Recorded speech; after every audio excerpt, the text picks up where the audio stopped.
to Beans and Breakdowns, a podcast dedicated to bridging the gap between specialty coffee and the heavy music community.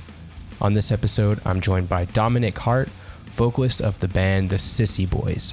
So grab a fresh cup of coffee and wake the fuck up!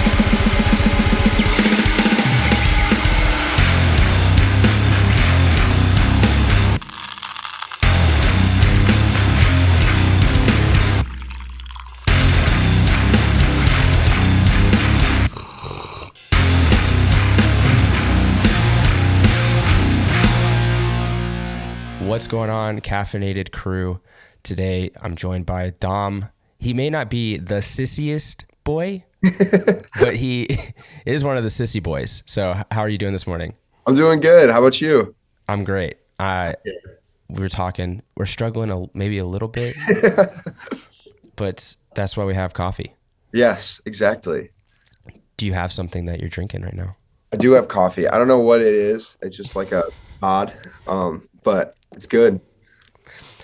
Starbucks. Is Starbucks? Yeah. Okay. It's like one of the little Keurig pods or something. So it's super nice. Follow-up question to that.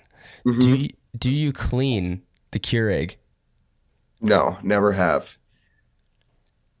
Have you seen the videos of people? Are you supposed to? Yes. Really? Especially if you're using like tap water. Really? Yeah, you get limescale buildup, so all the little tubes and like water reservoirs and stuff, I've never cleaned it. I've had it for like a couple years now too. So, do you live at home or are you like in a dorm? No, so right now I'm living in a dorm, but I'm at home for the weekend for Thanksgiving. It's pretty cool. I got to see all my family, which is dope. One thing I do miss about living like close to family is having things. I like Thanksgiving a lot, even though it's obviously a colonist holiday. It's not, exactly. But the food is banging. Yeah, exactly. Do you guys? So I saw a video. Do you celebrate it in October in Canada? Yes, we celebrate it. It's the second Monday. No, sorry, we have an actual date. It's the 11th of October. Oh, really? Holy crap!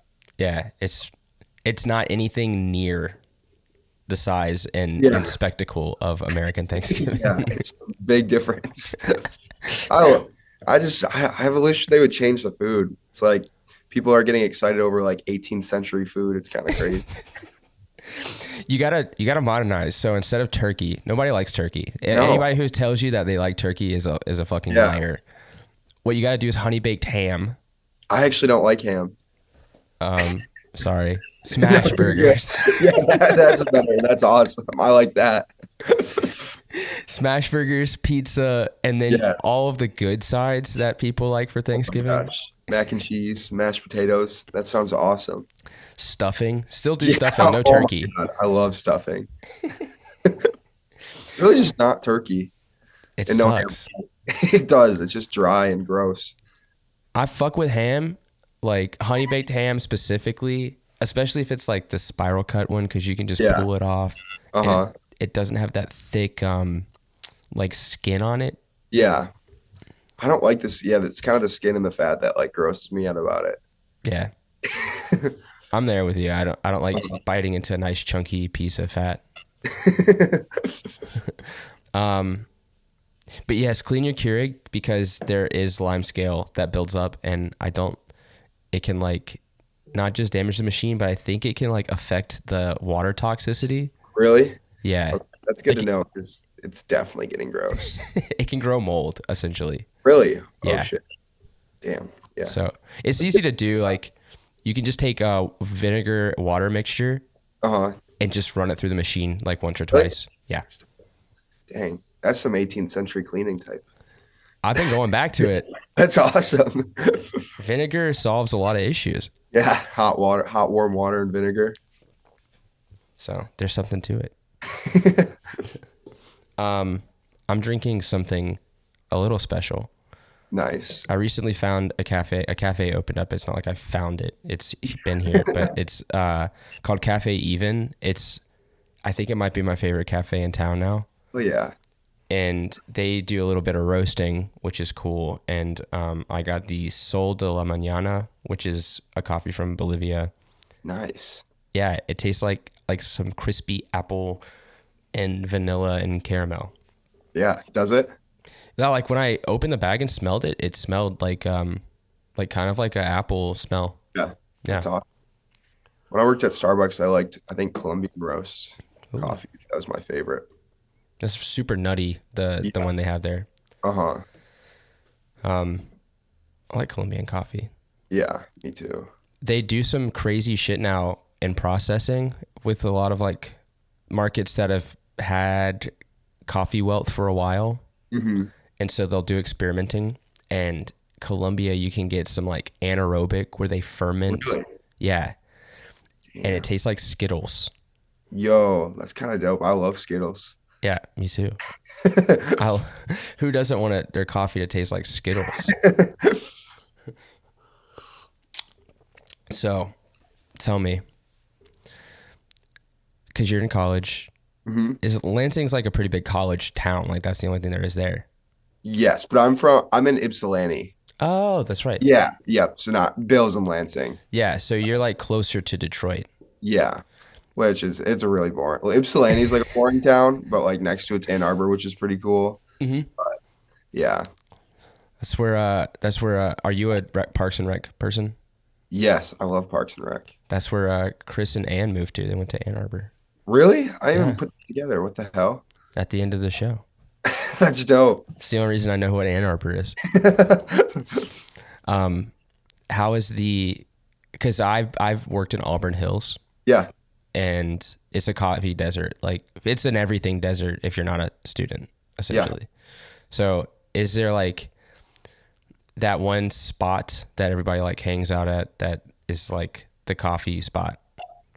I mean, like, no. Ypsilanti's really lame. Like nothing happens there at all. Like I go to a coffee shop called the Northern Brew or something, and it's pretty dope. I like a cafe miel. That's like my favorite. Okay. It's like the honey latte, whatever with cinnamon, and like they have a good one. And Hmm. then there's one called Sweetwater too, but that's like a smaller chain, I think. Which I don't like as much. It's super fucking expensive. It reminds me of the beer brewery in because I'm from Georgia, and Yeah. so the Sweetwater in Atlanta was like the biggest like craft brewery for a long time. So every time I hear Sweetwater, because it's like I think it's based on a oh my god, is it a Allman Brothers reference? I think. Is it? I don't even know what the Allman Brothers is. Really? Yeah. Oh, you're about to have a wonderful day. Really? Yeah, I mean it's kind of like Fish, you know Fish. Yeah. So Allman Brothers is more country, Really? and they're like OG jam band. That's sick. I'll have Yeah, to check them out. like you know the song Ramblin' Man, right? Like Yeah. oh, that's them. Oh, okay. Then I do know the Allman Brothers. That sounds like a podcast. Like a Just yeah, a deep dive podcast. into the Allman Yeah. Brothers. That'd be awesome. That would actually, I kind of would be there for that because they're like Georgia legends. Yeah, that'd be sick as fuck.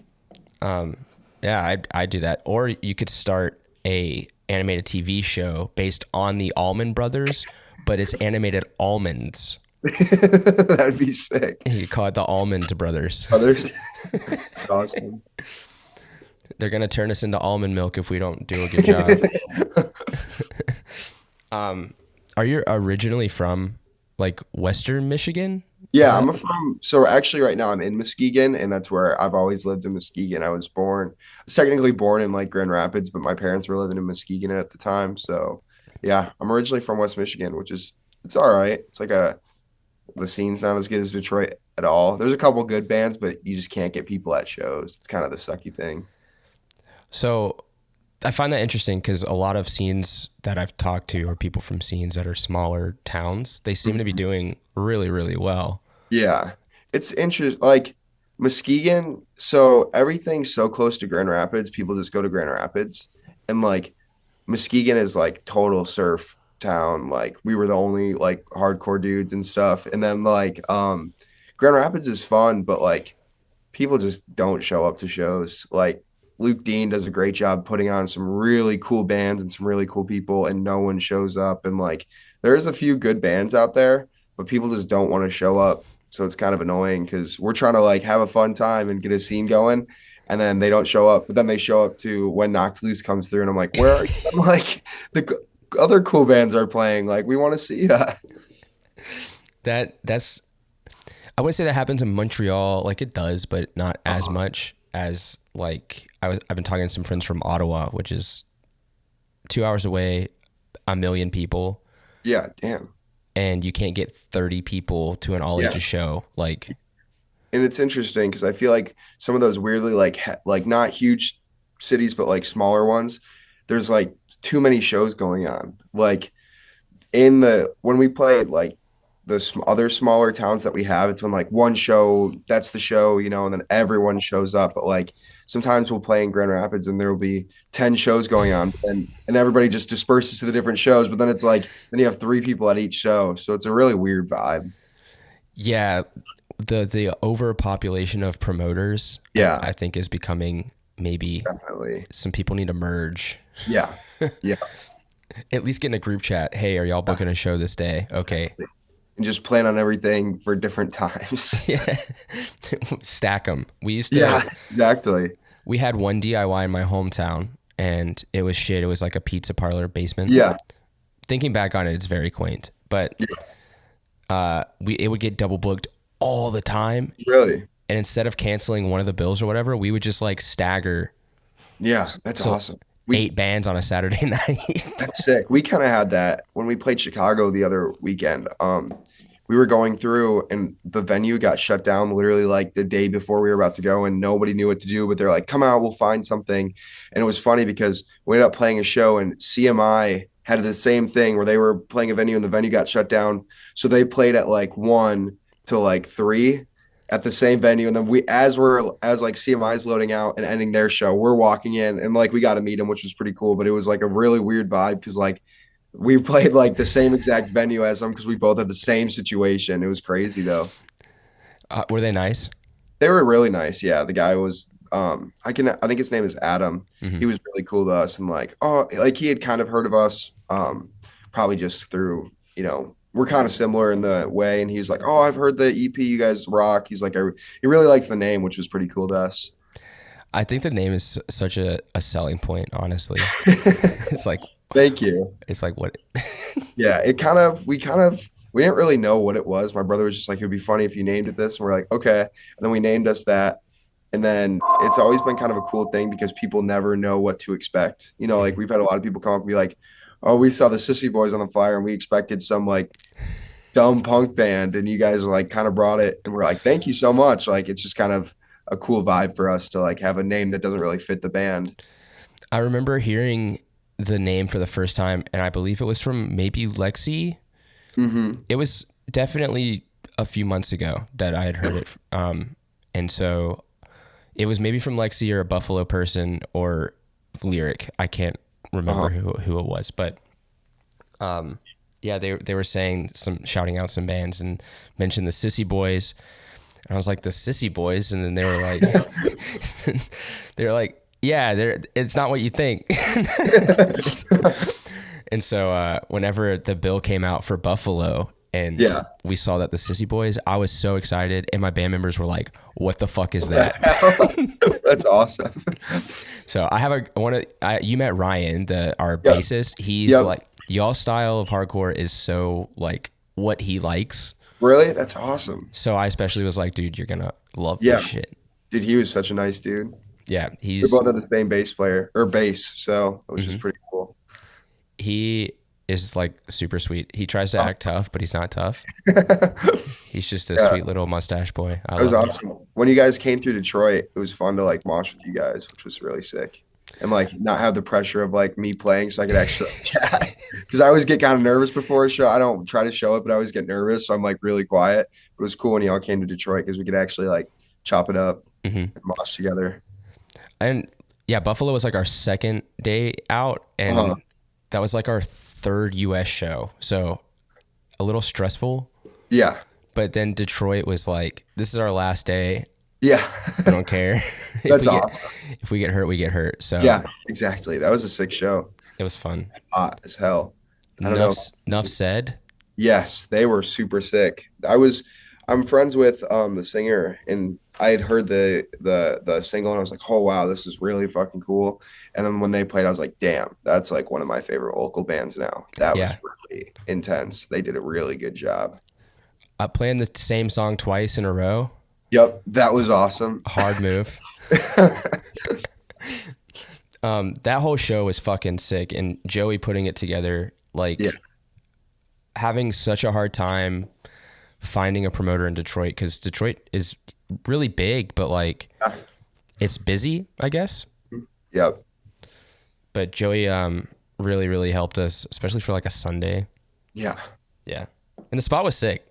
It was a really cool spot. It's kind of a perfect. I always think of like I want to play a show there. We were supposed to play a show there, and then like half of us got sick one day, and we had to drop it. But Damn. it was like, yeah, it was not fun. But it was like it's kind of a perfect size spot. It's like perfect for side to side. It's big enough for hard moshing. I really like, except they turn on the heat, which is crazy. No. I don't stop turning heat on in Yeah. venues. It gets warm enough. Don't do that. Last night the heater was on in the venue, and I like walked in. I was like, "Can we turn the heat off?" That's the worst, especially once you start performing, like those first 3 seconds, and like when you go to like sing your first word, and it's just like fully hot air in your mouth is the worst. It's like I just breathed in a cup of tea. Yeah, Like exactly. this sucks. So the scene being so like kind of small and so okay, Grand Rapids. I don't know how long you've been around, which is basically my next question. Yeah. But there are some bands that are very important to me from like the early 2010s from the Grand Rapids area. Do you know a band called Household? I've heard of it. Definitely Like the heard of it. Christian melodic band? Yes, I've heard of it. Okay. So there's like some people from that band. Well, that like Life's Question is basically members from that band, but they were on a label called Blood and Ink. And so like a lot of those bands were all I listened to for like a Really? while. Yeah. That's sick. Are you Christian? Yeah, I still am, but like back then I was like even more so That's like awesome. in church and doing a lot of that stuff. But the scene at the time was a lot of Christian hardcore. Yeah, that's what I heard. Especially in that like upper Midwest area. It was like Twin Cities, Grand Rapids. I feel like that whole Rust Belt stretch was just like not Christcore, but Christian hardcore, like Blood and Ink bands. Poured Out was in there. It was a lot of really good bands. So if you ever get the chance to like dive in, I think it's worth it. But I'm like the worst at like hardcore history and stuff. I know like older bands, nothing. I don't really listen to a ton of like New York stuff. I respect it, but like never really got around to it. But like I know a lot of like old Detroit bands, a lot of old DC bands that I like grew up listening to. But then there's this like crazy middle part that is like brand new to me because I have like no idea. Like I'm like a punk at heart. Like I love like the Dead Boys and the Damned and all that old stuff. So it's like the crazy like after 84 to like 20 like 15 is just like a blur to me, which I've been getting into it more recently as I get older, but it's super, it's crazy. Man, I can't wait until you get to the Lock and Out era, and then you guys start incorporating some of that. That's we have a friend named Tomas, and he's like, dude, you got to listen to Lock and Out shit. He's like, it's fucking awesome. Because they were a record label, right? From Canada? Yeah, they were a record label. You know the band Milspec? Yeah. Oh, yeah. We played with Milspec in Chicago. Yeah. Super dope. And then Wildside, were they on that too? Oh, Wildside is on Triple B. Okay. Damn, that's fucking sick. I think they're on Triple B. So that band, Milspec, is basically like 80% of the Niagara scene. Yeah. Damn. And so there's like 4 bands that they're all a part of. Yeah. And one of them's on Triple B. I can't remember if it's Best Wishes or Wildside, but it's one of them.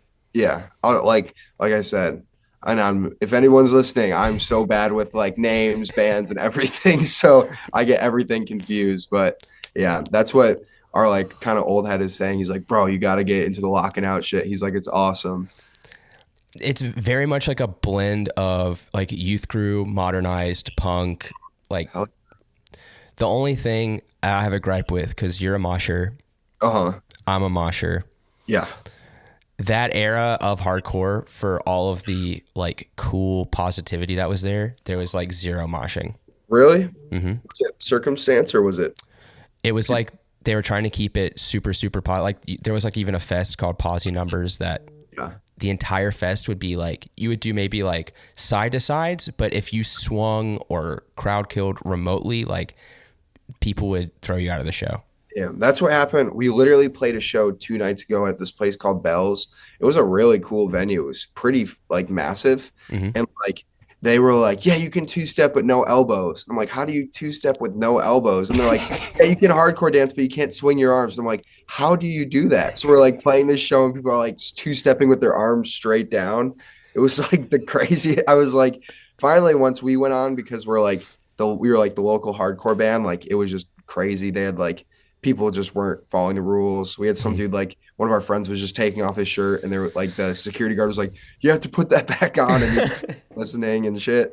So it was pretty funny when we played. But yeah, like our second guitar player, Cam, who wasn't in Buffalo, he couldn't make it out. He's like the best West Michigan mosher. Him and like Noah Kroll are the best West. He's in a band called Concuss, which is really dope. I don't know if you've heard of them, but he like immediately, like it was like the craziest breakdown, and like you had to mosh to it, and just moshed as hard as he could, and then security like dragged him back. It was like, you can't fucking throw elbows, and he's like, I'm just dancing. Like it was pretty dope though. The no mosh rule, I have not seen it in a long time. Yeah, it's kind of really ruins the show. Like I was like a punk, so like when I was like 14, I was like, oh, swinging your arms is stupid, and then you kind of realize like there was way more, like every show you go to, maybe one person gets a bloody nose or something. But like last night, it was like people were just falling, like the push pit. People were like stepping on each other, falling over each other, getting mad. I'm like, more people are getting hurt doing this than they are hard moshing. I'm like, no one's watching what they're doing. Yeah, and I have such a fucking annoyance with that. Is I'll watch like a metal show, and I love going to metal shows, and like I support that scene. But the push moshing, and they'll get mad at like karate in the pit. The push moshing seems more dangerous to me. Yeah. Oh my God. Yeah. Like you can get trampled very easily. It's kind of scary. And then a lot of times people are drinking a lot more at like a metal show. Yeah. Just by the nature of the genre. Yeah. And then then they bring it into the pit, which is my biggest pet peeve. I hate that. I'm like, why do we have water or just substance? Beer. Yeah. And then you're sticky and gross all after. That's the worst. My favorite is when somebody's next to the pit with a full beer. Yeah. And gets hit, the whole beer goes in the floor. And then it's like, fucking mop it up, dude. Yeah. It's like, I don't have to mop it up. It's like, you need to fucking mop that up. Like, people are going to slip. The worst. I lived in Montana for a minute, and we went to the show, and this is my craziest crash out. It was pretty uncalled for, I'm not going to lie. But like we went to the show, and this like punk kid brought like beer into the pit, and I'm straight edge, and like someone like hit it out of his hands down, and it was spilling on the ground, so I just tried to like kick it away. I don't know if he thought I was trying to kick him, but he picks up his beer and then like is like I'm standing behind him and just pours it over his shoulder all over me, and it gets like in my mouth and stuff. I didn't choose for the beer, so I didn't break edge. But yeah, like it got in my mouth and everything. And I like grabbed it, and I shouldn't have done it. I feel like a dumbass, but I grabbed his shoulder. I'm like, you don't fucking do that. It was like my craziest, like dumbest crash out that I've ever had. You didn't scrap him? No, I didn't. I just yelled at him, but he was like scared shitless. And his girlfriend like came up and like started yelling at me, and the band stopped. It was really awkward. What the hell? Yo, if all you did was yell at him for that, that's like jumpable offense. Yeah, thank you. I was like, my brother was there, and he's like, dude, you're not the kid. He's like, you will, like, I was probably 2 or 3 times bigger than this kid. So he's like, I'm not going to let you fight this kid just because it probably won't end well. But he's like, it was a pretty crazy. I swear I was seeing red. Like, I was so angry. Yeah. Man, that's way more self-control than like a lot of people here would have. Yeah. Pour a beer on me, dude. Me and my friends are coming. Like, we're waiting for you outside. That's insane. That's stupid. Like, yeah. That fucking pisses me off. I don't like judging like people's, like if you want to be punk and you want to be metal, like that's totally fine. Uh-huh. But like a certain lack of respect kind of drives me insane, and that's why I Yeah. feel like hardcore for me, I like it a lot more, is because there's like the unspoken rules, and Yeah. I feel like a lot more people kind of are not gatekept but taught. Yeah. Oh yeah. Well, And and people, that's the especially hard moshing, not to get back into it, but like people don't, I guess from a distance it seems like very scary, but Mhm. rules still apply. If like you really hurt someone, you're gonna help them out. Like I've seen people get knocked out, and the person who knocked them out isn't just like, oh, they usually pick them up and get them away. And it's like I'm watching pretty much all the time, and if I'm not watching, it's because I'm comfortable enough with the people there and I know everybody. But it's like, even when we were at that show with a bunch of normies, I was like, oh, I'm watching where I'm going. Like some security guard tried to stop me because I moshed for like one song and he's like, yo, no elbows. I'm like, oh, don't worry, I won't hurt anybody. He's like, yeah, you can't do that. I'm like, okay, don't worry, but like, it's like people know what they're doing. They want to get in the pit if they do, they learn quickly Mhm. that that's not what you're supposed to be doing. So it is just a respect thing and reading the room. Yeah. Which is nice. Yeah, reading the room is a big part of it for Uh-huh. sure. Um, Tell me how you got into heavy music, because you Yeah. say you came from punk and everything, but being in such a small town with a small scene, how did that happen? Like kind of. So when I was young, I was like into like I only listened to like Weezer and AC/DC, and then then I got really into like rap, and I loved like Odd Future, pretty much anything Odd Future, Yeah. and pretty much only Odd Future stuff. And then and then, I think my brother, I was like listening to what was I listening to? I was listening to like I don't know, Tyler the Creator probably out in the garage skateboarding, and I can't skateboard, but I was trying to skateboard at the time. And he came out, he's like, this music fucking sucks. And he put me on to Tyler. And he was like, this sucks for skateboarding. I'm like, what do you mean? And then he put on like Rise Above by Black Flag. And he's like, listen to this. And immediately I'm like, what the fuck is this? I'm like, this is just like, no, because I came from like the Weezer and I was like, I guess it's good. And I've heard it from my brother, but like, I don't know what this is. And then like I listened to the whole album and I was like, yeah, this is like way better for like everything. And kind of eventually just got into that. And then I got really into like garage music, and I was a punk, so I hated like new hardcore. I was like, oh, it's just metal. It's just metal. And then like kind of just going to shows and like realizing like old punk is still cool, but like no one does it anymore. Hmm. And then you're like, oh, that breakdown is kind of dope. And I do kind of like it when they slow it down and stuff. So, and I would say like, I still don't even like the heaviest style of hardcore. Like I really like Trapped Under Ice, kind of that more like groovy stuff that has like a flow. But Hmm. yeah, like it just was like a long like yeah this is, and then now now I'm into hardcore and I'm like yeah, this is like what I've been looking for, like I love hardcore, so it's been a pretty weird, a lot of switching, but Yeah. I mean, it's like, because, mentioning you worked in an ice cream shop, it's yeah, like the flavors, yeah, exactly, there's a flavor for everything. yeah, Because I'm very much a New York hardcore person, oh yeah, obviously. And, yeah, like, I liked a lot of metal and like deathcore and stuff when I was yeah, younger, because that was what was big. yeah, And like, I loved breakdowns. And so that's for a fun. long time, I looked at hardcore being like, there's no fucking breakdowns. Yeah. But then it's like, you find that one band, like you find Yeah, like Trapped Under Ice is always a good that's starting kind of point. what that's kind of what like Turnstile was pretty easy to get into, but once I heard like it's like, oh, the singer Brendan Yates drums, I think that's his name. I was Yeah. like, he drums in a band, and then I was like, Trapped Under Ice is kind of really what got me into like modern hardcore. I was like, damn, this is like really fucking sick. Hmm. Yeah. I mean, I think like Big Kiss Goodnight, like, that album is flawless. Sick. Yeah. But even like Backtrack, like modern hardcore stuff, and then it's Yeah. like, oh, where did they get it from? And then it's like Yeah. Madball, and then where did they get it from? It's like Uh-huh. Agnostic Front. So Exactly. it's yeah, it's like finding your flavor. You know what I Yeah. mean? Exactly. Not everybody likes mint chocolate chip. Yeah. That's so it's and yeah, that's kind of exactly what it's like. And I meet so many people where a friend from Detroit's like, oh, you like old hardcore? And I'm like, yeah, I love like Minor Threat and like Black Flag and all that, all that old, what I consider old. And he's like, oh, I like New York old hardcore. And then it's like, but we still mesh really well, you know, like it's super cool. Have you ever seen the video for Step Down by Sick of It All? No, we Okay. played with Sick of It All. They were the nicest people ever. Yo, those dudes are extremely nice. Yeah. Like They were Pete, like, is he the singer? no, the guitarist, the Yeah. big The fucking with big, yeah. He was like the second they, because we played before them, obviously. And the second he came out, he's like, damn, some young kids who actually know what hardcore is. And then they played, and it was like that, like, was so sick for us. those dudes. It's crazy how long they've been playing music together. Like insane. And I think Lou as a vocalist is such an influential voice, like for not even just hardcore, but I know so many punks that Yeah. put respect on their name as well. Yeah.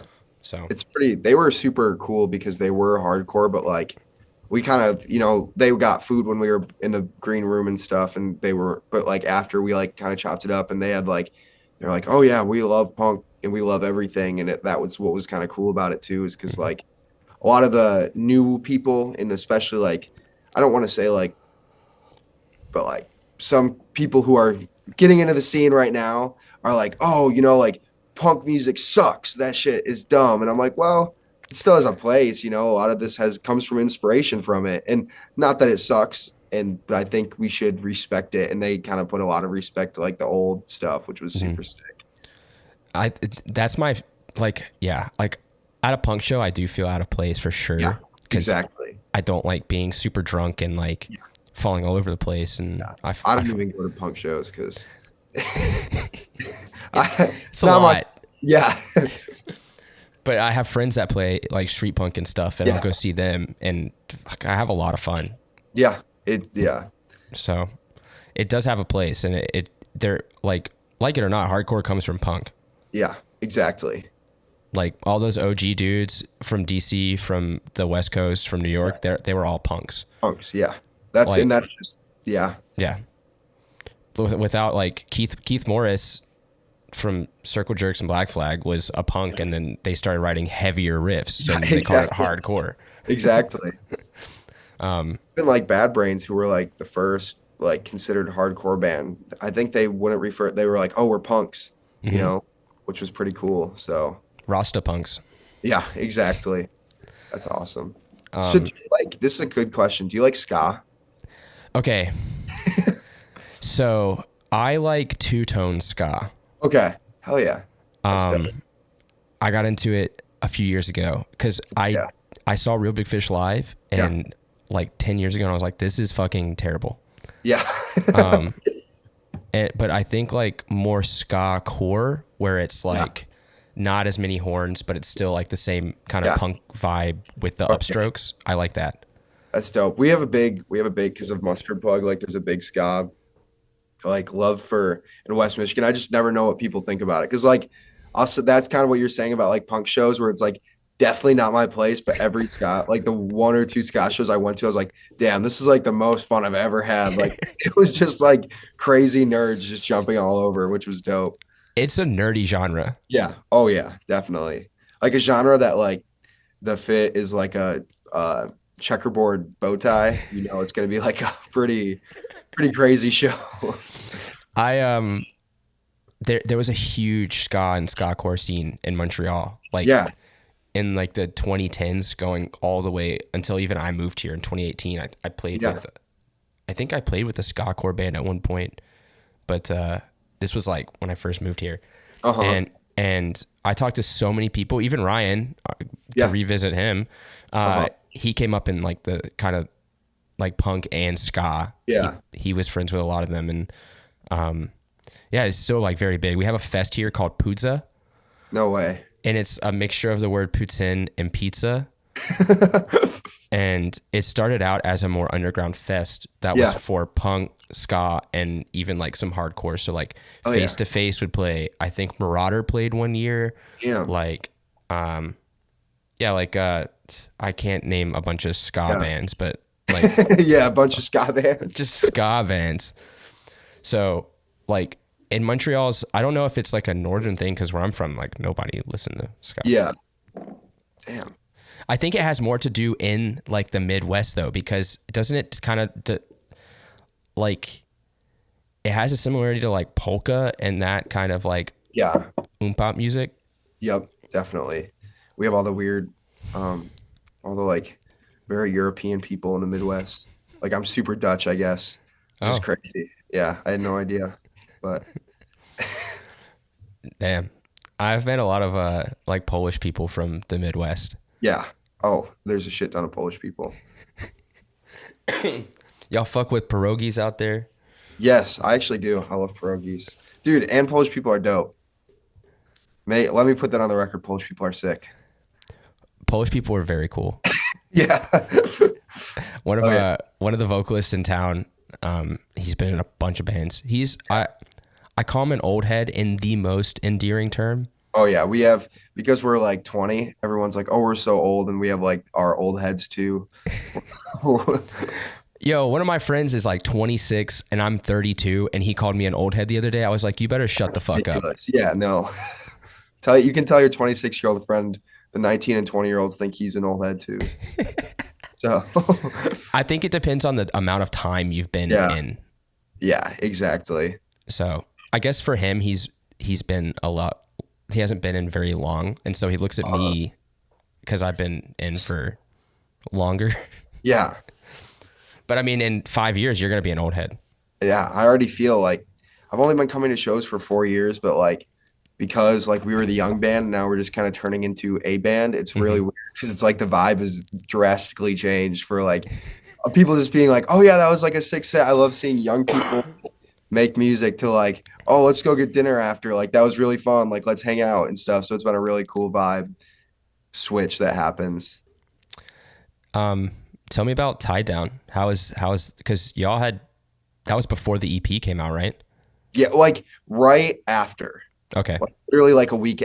So we played for like 4 years and didn't release music because I recorded that EP and I was super lazy and like I just didn't put it together. And we even had it recorded for like a half a year. And then finally I was in Montana, my friends were like, "Can you please do something with it?" I was like, "Yeah, you're right. I probably should." So we got that out, but Tied Down was insane. That was like really what like shout out Jimmy and Curtis. That was like a dream come true, obviously. And like right before we got it, we got they asked us to play with Gorilla Biscuits and Negative Approach, which is like even better and just like attributed to like the high of like Tied Down. But like when we went, we were like I remember pulling up and just being like so nervous, you know, and like the first pre-show, and I was like, "Do we even like get it?" They're like, "Oh yeah, you get like the weekend everything for free." And they're like, "It's like, do we even get it for free?" You know, like I'm really nervous. We walk in and immediately like the door dude, we're friends with him now, but he didn't remember. He's just like, and it's like busy. He's like, "Where's your ticket? Where's your ticket?" I'm like, "I don't know. Like we're in a band." And then Jimmy's like, "Hey," and pulled them through, and then like let us through everything. Jimmy and Curtis hooked us up, and we were like hungry the first day and we didn't realize there's like a whole green room in the back. We didn't realize we could go back there.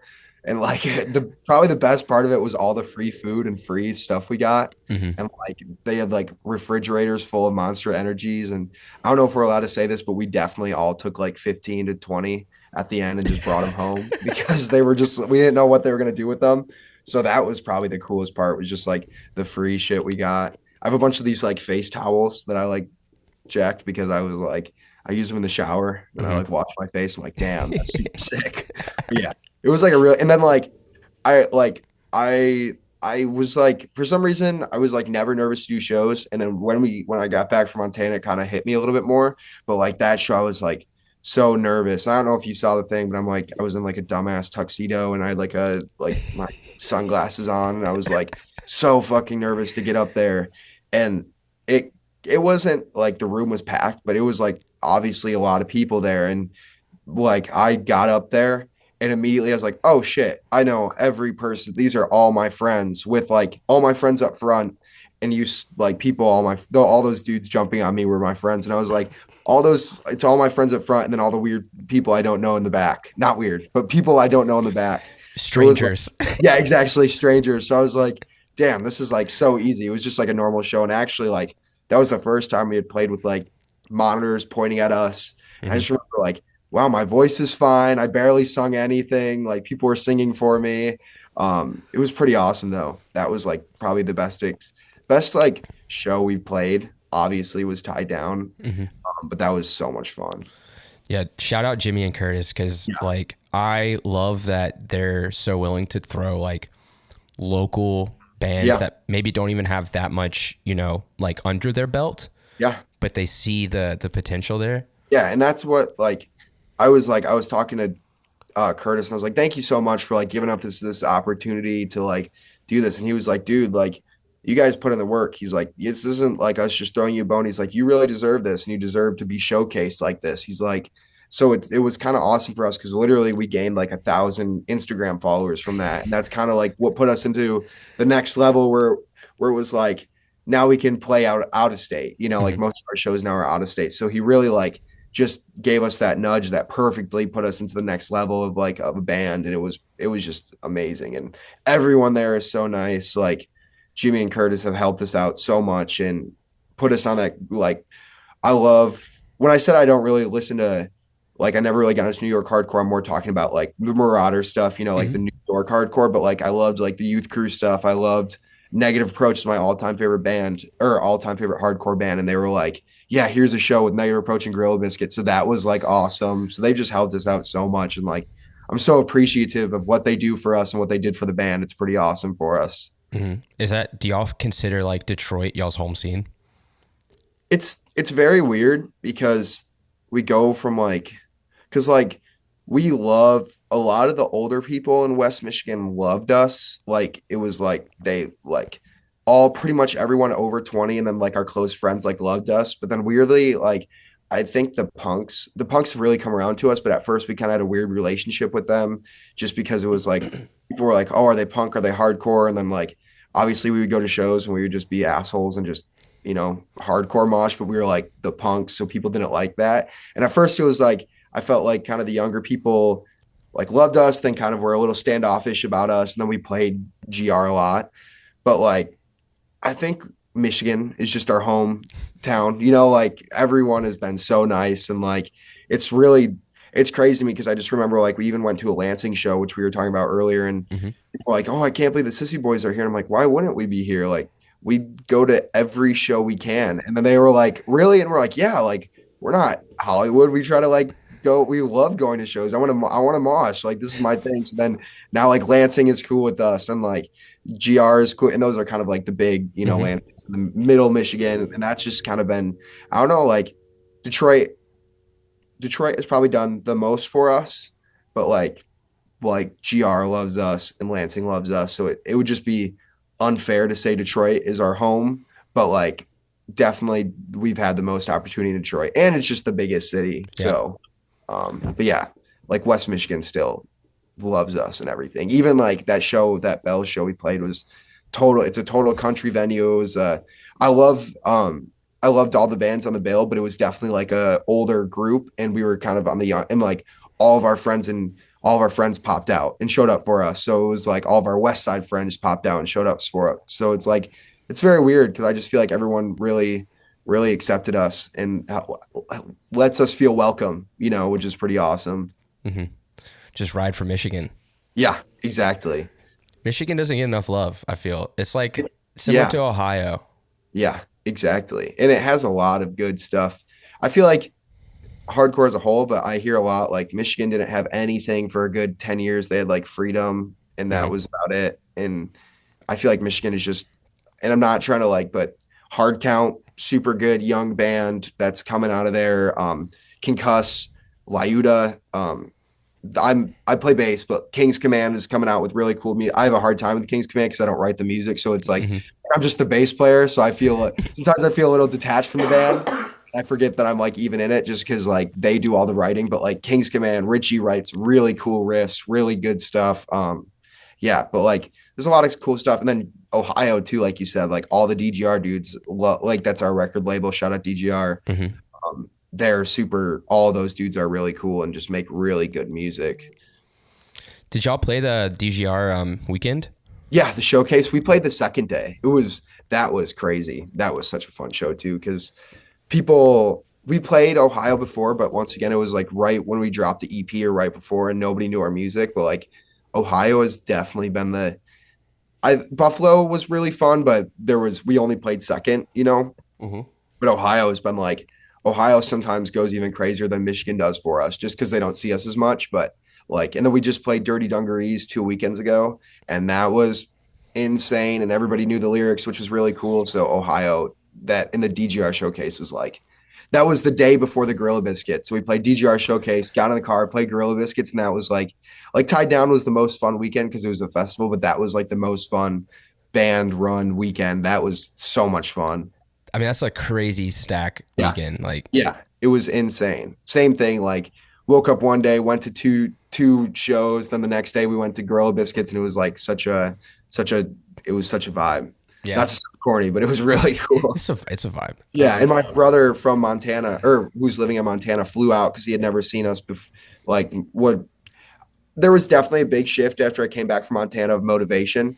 We Mhm. kind of were like a very punk based, like same four songs band, and then I came back and we're like, we need to like change up. Like, we're starting to gain some popularity. Let's get motivated. We've been writing music and stuff, so this was the first time he saw us since like people would actually, get up on stage and jump off and mosh for us. So that was really cool too for him to like come and like experience hardcore with us, which was really cool.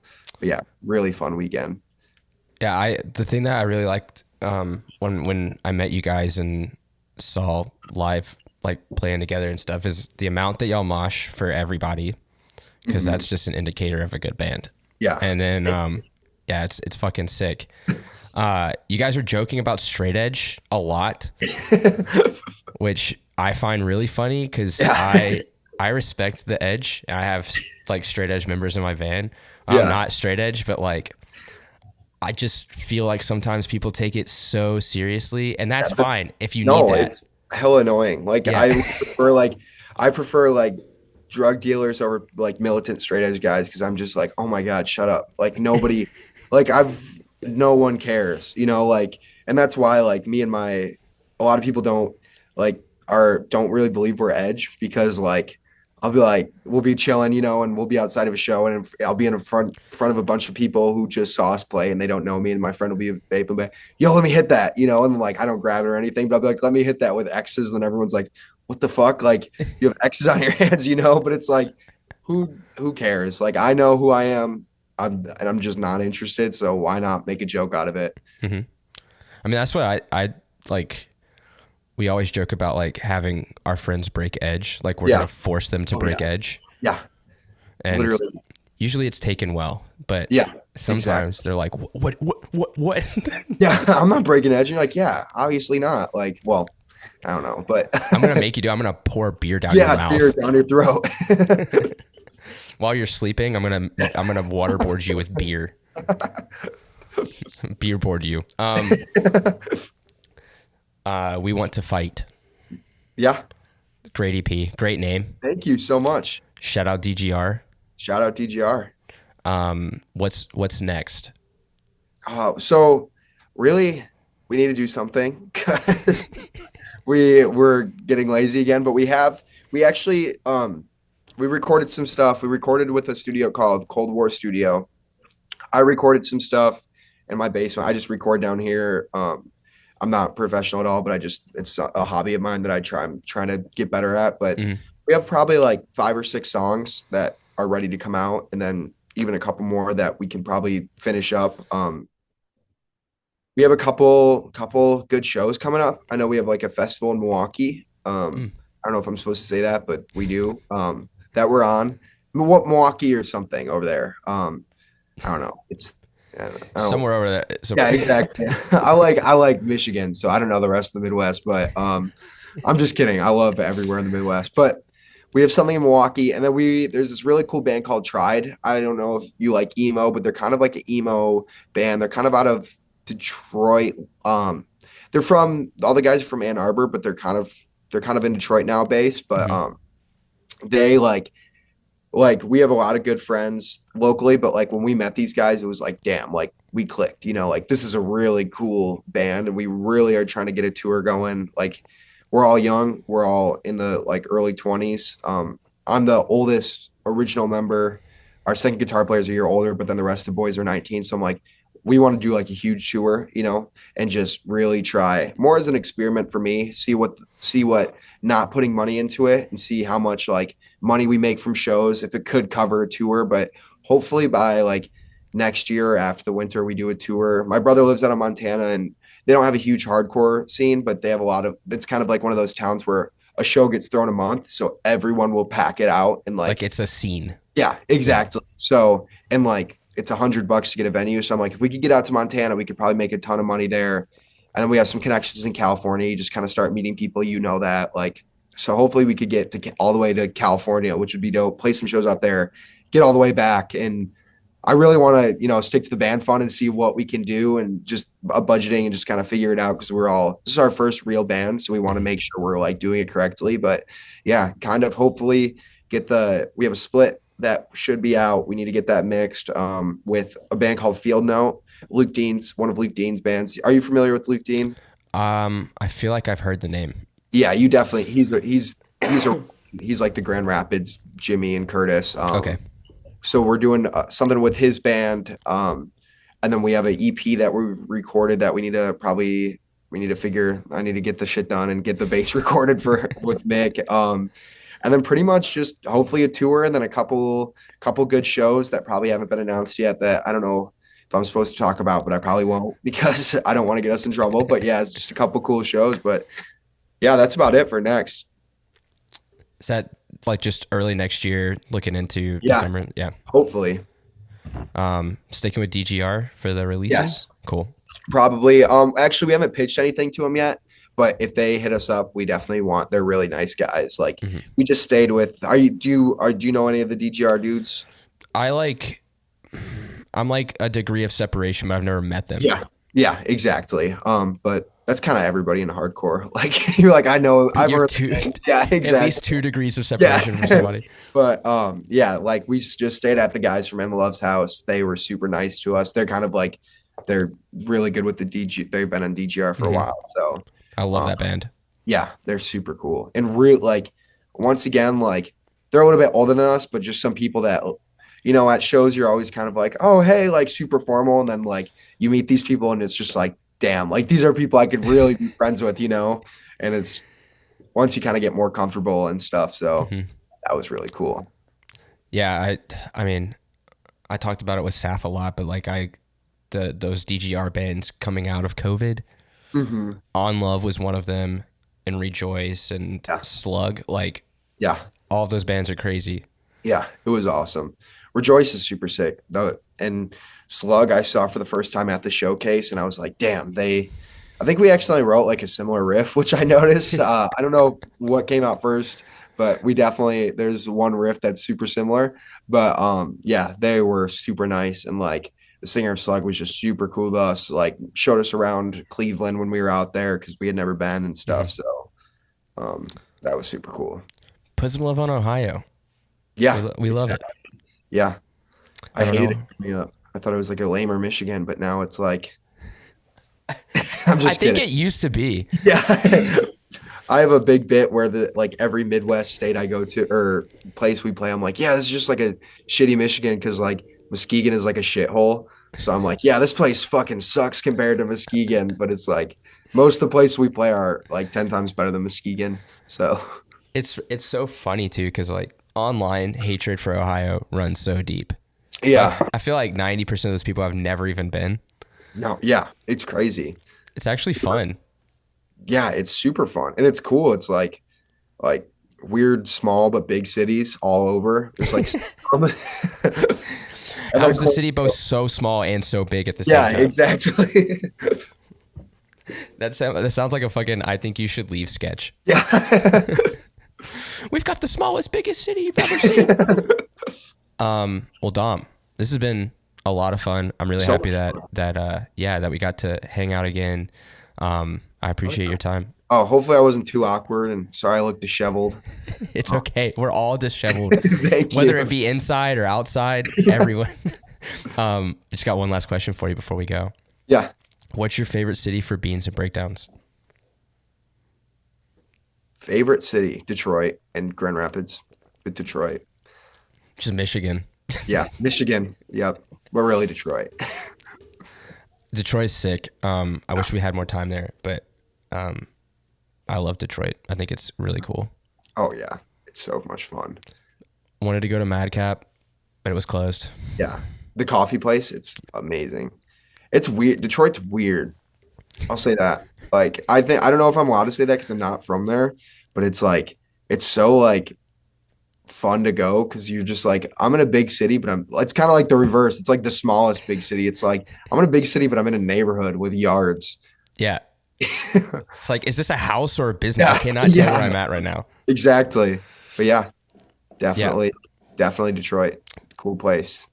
Shout out Tied Down, Jimmy and Curtis. Shout out Tied Down, Jimmy Curtis. Shout out the rest of I was told we did a podcast and we didn't talk about Bill is our favorite drum player in the world. He's awesome. We didn't say a word about Bill or Mick. Mick is the best bass player in the world. Cam shreds on guitar. Jake shreds as well. So shout out those guys. Just making sure I let people know that they exist. Yeah, there's more people in those bands. Exactly. Yep. We're Sissy Boys. And then shout out D Block as well. Love D Block. Yeah. So. They have helped us. Like I have from the second I met Cam, who's the singer. If you don't know, he's just the nicest. Like gave me his phone number. He's like, if you ever need anything, like hit us up. Like I've hit him up about, like if they would ever want to do set something up in our side. He's like, dude, just let us know. We're out there. Like he's the nicest. D Block is the nicest dudes ever. Lyric is awesome. Rich is awesome. All those guys. Yeah. Detroit Head Check. Yeah. Network is DHC Network. Yeah. But Cam also, we one of our first shows out of town. I love this. Yeah. We played the weirdest fucking venue in Hamilton and it was with D Block. It was like a karaoke hall. Yeah. And we show up and D Block and Days Lost. It's sick. Both of those bands are kind of scary looking. Yeah. But Cam walks in and he's a giant. Yeah. Huge. Certified enormous person. Oh my God.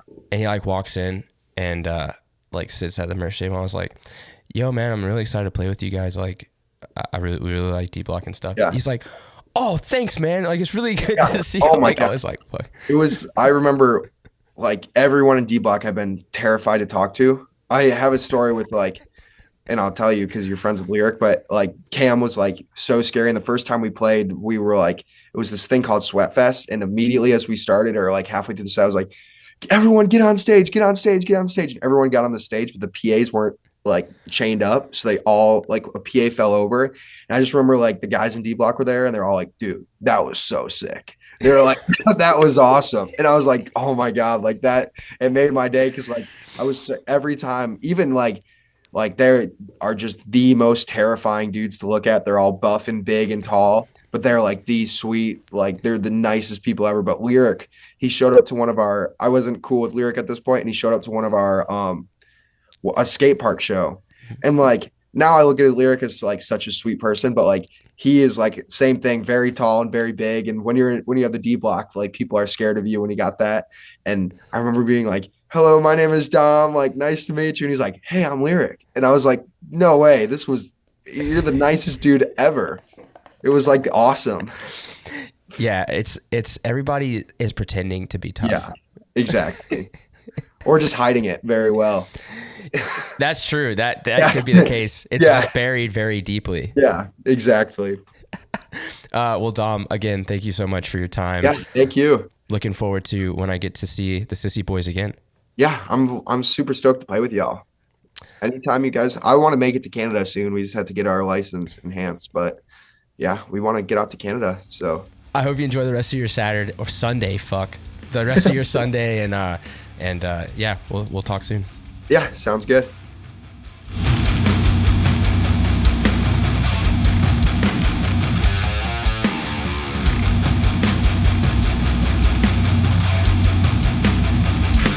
Thanks for listening to this episode of Beans and Breakdowns. I want to say a huge thanks to Dom for hanging out on the podcast. Be sure to check out the newest EP from the Sissy Boys, We Want to Fight, available on all streaming platforms. If you've enjoyed the podcast, please subscribe and leave a review. You can find out more information about the podcast by following us on Instagram at Beans and Breakdowns or on the web at beansandbreakdowns.com. Until next week, be sure to stay caffeinated and wake the fuck up.